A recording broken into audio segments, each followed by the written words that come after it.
water and drink from it once in their life. Otherwise, their life will not be complete. And they also believe that their ashes should be put into the river after their death because, again, it's the only way for their soul's purpose to be completed. And these two ideas come mainly from the Mahabharata and the Guru Purana, which are Hindu holy texts. The first one states, thousands of man's sins is destroyed by the holy site of the Ganges, and he becomes pure by the touch of the water of the Ganges, by consuming it, or just by pronouncing Ganga. So this is where the idea comes from. So if you drink the water, you will become pure, and all your sins will be erased. And the second is from the Mahabharata. If only the bone of a person should touch the water of the Ganges, that person should dwell honored in heaven. So they believe that if your ashes are put into the river after your death, your soul will stop the cycle of rebirths, and your soul's purpose will have been completed, which is the point of your soul. So that's important. So the Ganges River is essential to Hinduism, but it's important to say that not all Indians are Hindus. It's only 80% of Indians are Hindus. And yet the river is important to India as a whole. This is a quote by Nehru. He was the first Prime Minister of India. He said, the Ganga, especially as a river of India, beloved of her people, realm which are intertwined memories, her hopes and fears, her songs of triumph, her victories and her defeats. She has been a symbol of India's age-long culture and civilization, ever-changing, ever-flowing, and yet ever the same Ganga. So therefore, the Ganges River can almost be seen as a metaphor for India, and most Indian people would agree with me in saying that they identify with the river as a symbol for India. So it's the holiest river in the world, and it represents their culture and their liveliness and their spirituality. But what else is the river saying about India? Yes, it's the most sacred river in the world, but it's also the most polluted. Just how polluted? Every day there are 2.9 billion liters of human waste put into the river, and the river can only naturally filter out 1.1 of those billion liters. So that's a deficit of 1.8 billion liters of waste every day. That's unfathomable. And because the amount of decomposed matter in the river is not deemed safe for drinking, bathing, or agriculture. And you have a 66% chance of becoming ill if you consume the water. So the odds are actually against you. And yet this is the water for 40% of the Indian population. Also, there is cholera, dysentery, hepatitis A, typhoid, and many gastrointestinal viruses found in the river.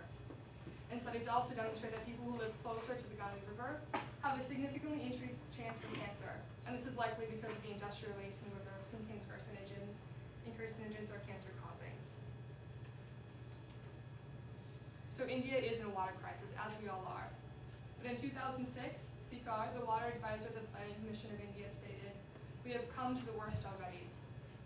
Up to 80% of the groundwater blocks are in danger of burning out." So it extends past the Ganges River. And he expressed little hope of them returning, because it's very overwhelming.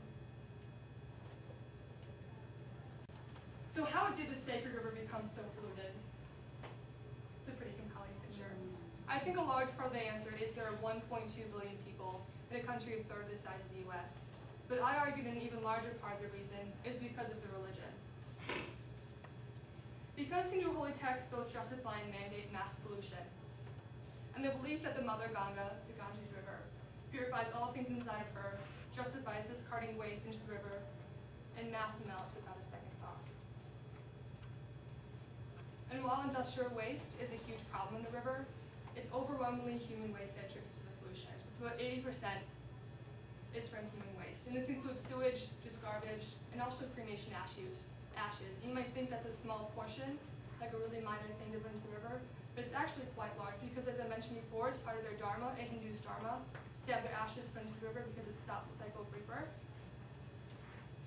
And for example, it's done mainly in Varanasi, along the banks of the Ganges, and there are 3,000 bodies burned daily in this river, on the banks of this river, and dumped. So that's quite a bit. And there are also some bodies that cannot be burned because they believe that they're too pure to be touched by fire, and those bodies just go in whole.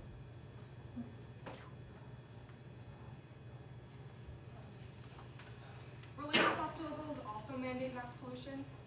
A really good example of this is a festival called Ganesh Chaturthi. It's for the elephant god Ganesh. He's the god of obstacles.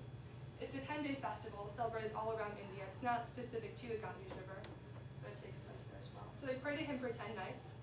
Each neighborhood has their own statue of Ganesh, like this one, anywhere from 2 to 10 feet tall. And at the end of the 10 days, on the morning of the 11th day, they whisper their sins and fears into his ear, and they dump him into the river, and they believe that their fears and sins go with him. There are two problems with this. One, for example, in my city of 6 million people, there were 10,000 Ganesh statues dumped into the river in one day, anywhere from 2 to 10 feet tall. That's a lot of material. And the second problem is that it's not made from decomposable material. Although that's what the law says, it's overwhelmingly made of plaster. And in my city, the water level rose 3 inches in a matter of hours. So that's very significant. So back to my question. If India is a metaphor, if the Ganges River is a metaphor for India, what else does it say about India? Yes, it's the most sacred river in the world. And India is the world's oldest civilization, and it's a country that has survived thousands of years of colonialism, extreme poverty and oppression. And in large part, it was the religious traditions that allowed them to survive so long as a civilization.